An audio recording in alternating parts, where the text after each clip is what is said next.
we are switching to a new aspect of wargaming for the GwG channel. We are doing the all water maps with our first no land big blue map. Whoever got the design for this map, I think they did give them credit because there's not much to it. Here we go.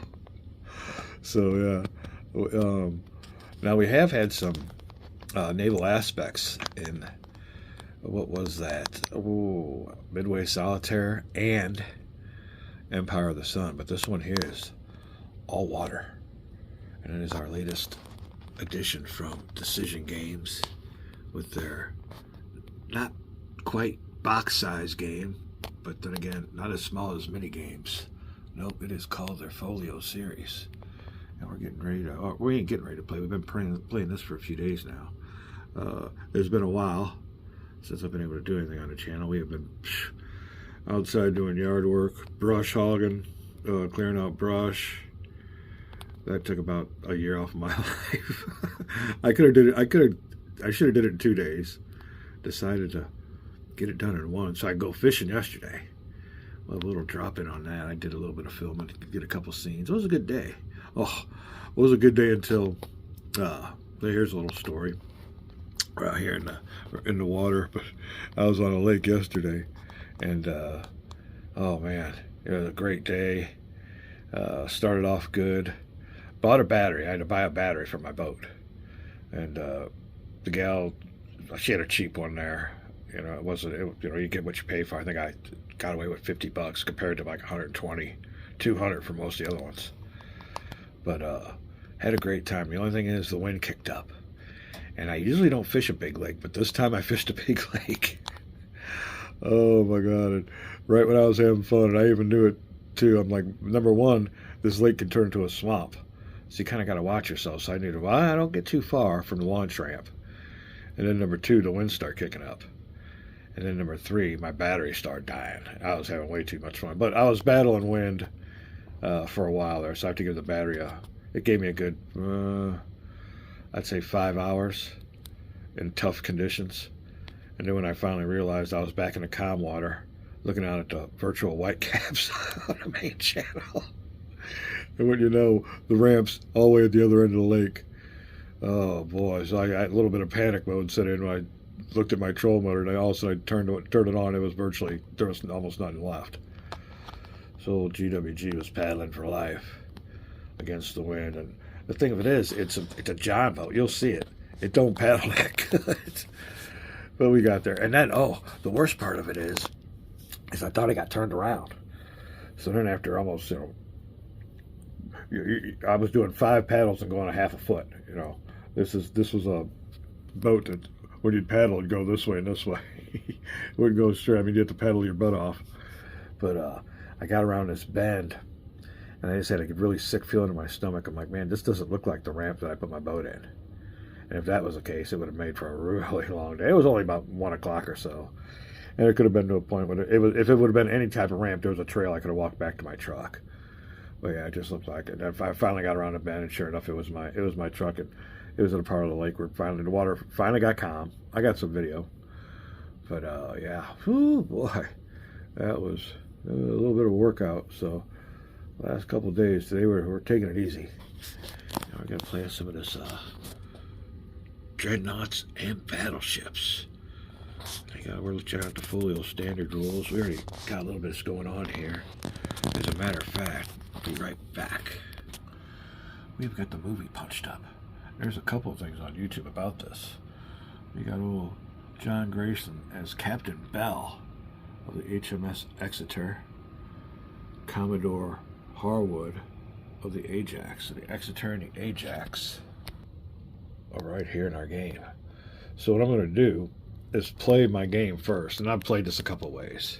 I mean, there's one strategy here that you can employ, but we're getting ready to get it all set up down here and take it easy. Now there is, as a matter of fact, we got the old tornado warnings up. The old dog, he don't come down here much, but when he hears that thunder, he is down here. So it's going to be luckily for me, I think all the bad weather's done past, so you always got to worry about when they have tornado warnings and high winds, power going out and all that. So I think it's going to be a nice, easy day. And whew, after pedaling for life yesterday and clearing out 2 days worth of brush in one day, the day before, you know, GwG is ready to kick back and have yourself a nice day of gaming.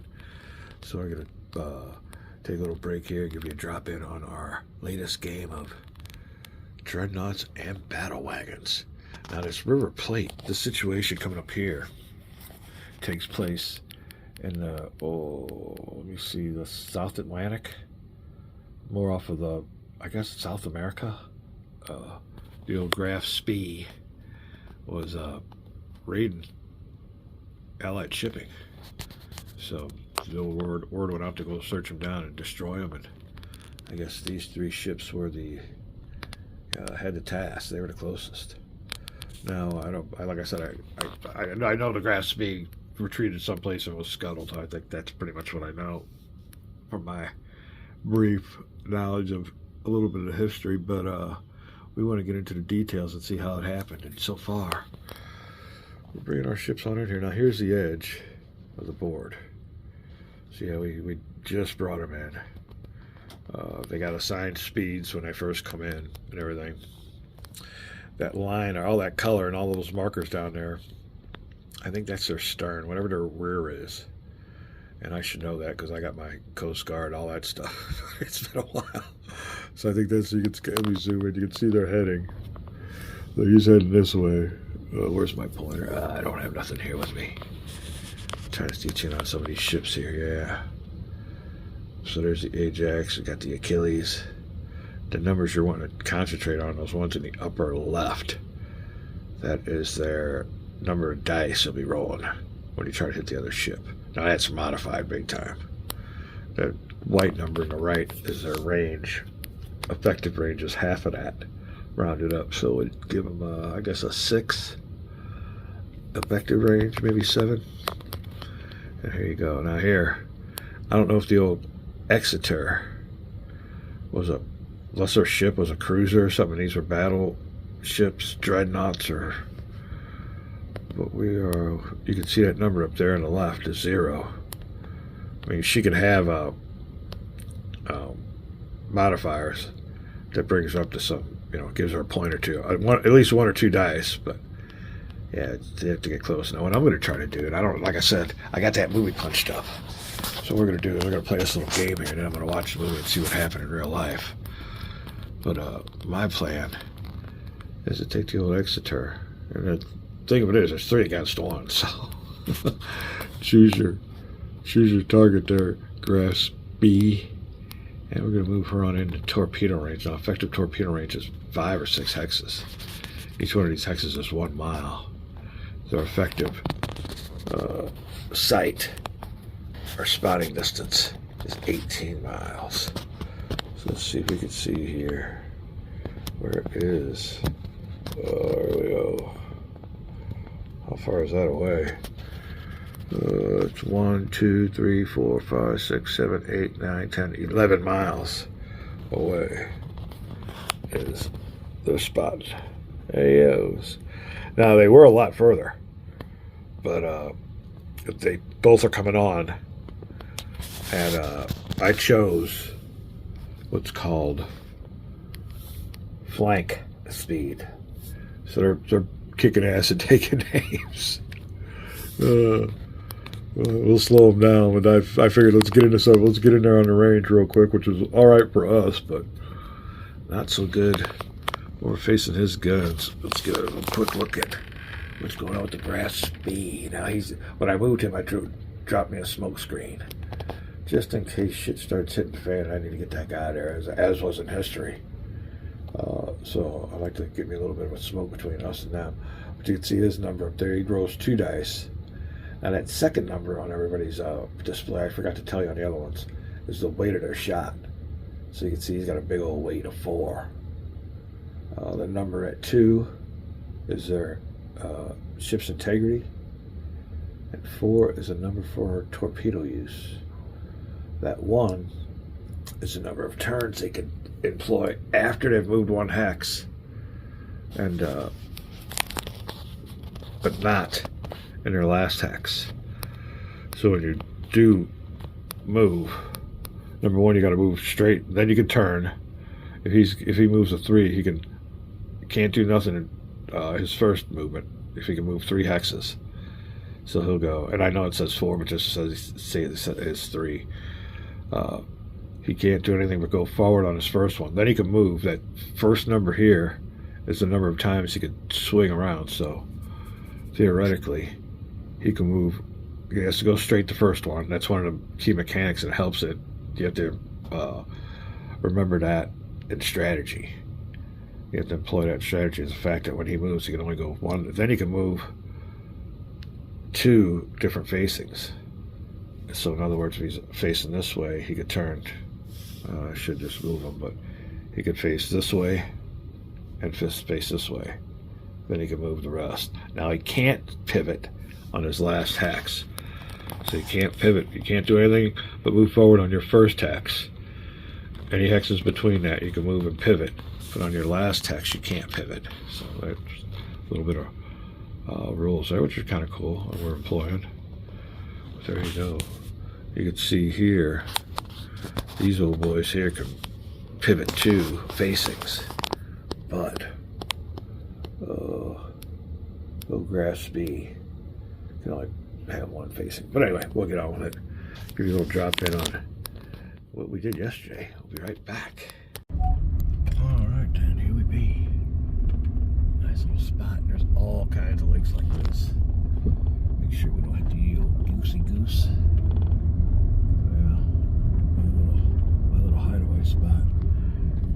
Little bitty waters for little bitty boats. Now you can put bass boats on there, and I got a bass boat, but it needs work and hasn't run in about a year or so. So that's a project we need to get on. But we could still fish these lakes, and to be honest with you, these got a lot more fishing than we're here during the week. Got the place to ourselves virtually. And there's nobody here during on the weekends either. So all right, we'll be back. Alright, well here we are.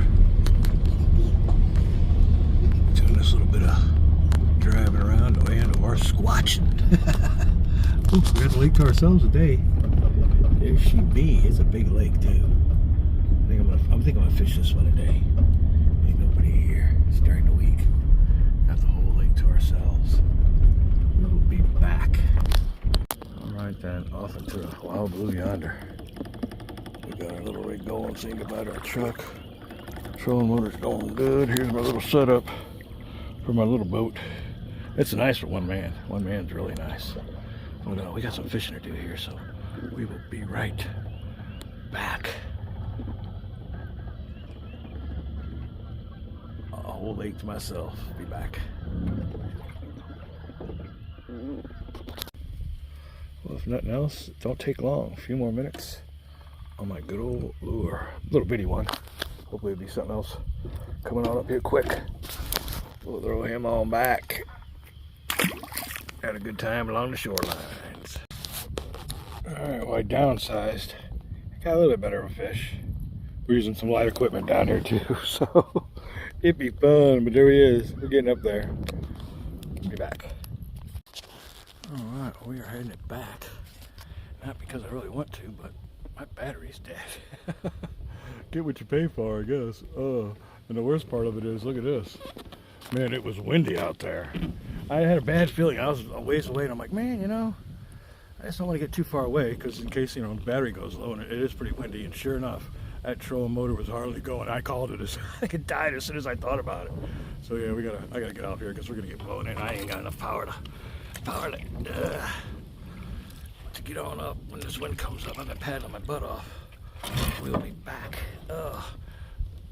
What did Dorothy say? There's no place like home. We'll be back. Oh, yep. Old Dorothy was correct. There's no place like home. We're all right though. A little bit of a near deliverance moment yesterday. No spring storms can kick up quick. Definitely put a party crasher on my good time. I was catching some good fish. I think we caught about 6 or 7 before we finally realized that we didn't have no trolling motor. Old GwG's here after brush hogging and paddling for life. I got some muscles that are sore that I never knew were sore before. But we'll be okay. And the sun's come out, which you can see. That sky is black, so they can come and go quick. We're getting ready to play some moves here on our game. Give you a little drop in. I don't know how much I've told you about it yet, but we moved on to the map pretty fast. There you go. And we moved on to, there's 3 speeds you can have. One is, what is that? I think cruising speed. And that's where you only move 1 hex at a time. These little markers down here on the bottom. The first one is the amount of turns you can have after you've moved 1 hex. So these two can have a little bit more maneuverability than the old grass speed. So they can pivot 2 facings. Now they're at what we call, or what the game calls, flank speed. And you assign these speed markers before you move. And I have these guys going in there pretty quick, so they did their maximum of 4 hexes. At flank speed, you can go 4. Oh, I want to say, oh, let me see, flank. Oh, that's the fastest you can go. Then the next level is standard. So if flank speed is 4, standard is 2 or 3. And then cruising speed is 1. Cruising speed is where you slow down and try to aim your guns. Believe me, there's big modifiers on that. But we're going to play this game, see how it goes, how the strategy goes on, works out, and then watch our movie on the graph speed. See what happened historically. Now, like I said, I can't remember what I've moved these videos around, but this takes place in the South Atlantic. These old ships were the first ones to come upon the Grass B, who was raiding Allied shipping. So they were the closest, I guess, group of ships to encounter them. They have a sighting distance of 18 hexes. You can see here. I think he's about 12 or 13 hexes away, so everybody sees everybody. And we're getting a move on. We'll be back with some gameplay and find out what happens. Now, I moved to a grass B and dropped the smoke marker. Now, I do that in case shit starts hitting the fan and I need to put some smoke modifiers between their die rolls and my ship. And both can do it, but I just wanted to do that as a grass B, just in case, because it is 3 against 1, but it don't take much from his heavy-ass guns. You can see the numbers you want to concentrate on up there. Like I said, I don't know if I told you this earlier, but numbers on the upper left are 3 dice they're throwing, and they will hit on 5s or 6s. All right, and that maximum distance number up in the upper right, the 13, is their range, but their effective range is half of that. So, and again, Exeter might be a destroyer because it doesn't roll any dice. It needs die roll modifiers to get something going on. But we're going to send the Exeter on a torpedo mission, which is 6 hexes away. So hopefully we can draw his fire, get her in close. The Achilles is already broadside. That'll help. That gives a lot of die roll modifiers when you got all guns pointing that way. So if you're in the broadside range of a ship, yeah, you get a bunch. Here's their broadside, so he ain't shooting at nothing. And neither is the Exeter, so yeah, he'll get a bunch of die roll modifiers. I didn't broadside grass speed yet, but when we do, watch out. Another thing is we want to slow these ships down. So we'll be back. We'll call this a video real quick. And we got a lot of gameplay to catch up on. I know my opponent's waiting on moves for War for America. We got game development, and I think we still got a couple of weeks off. And even then, when that weather starts hitting, there's a lot of rain days involved, so plenty of time off. All is good. And GwG land. We'll be back. We survived. We survived yesterday. We'll be back.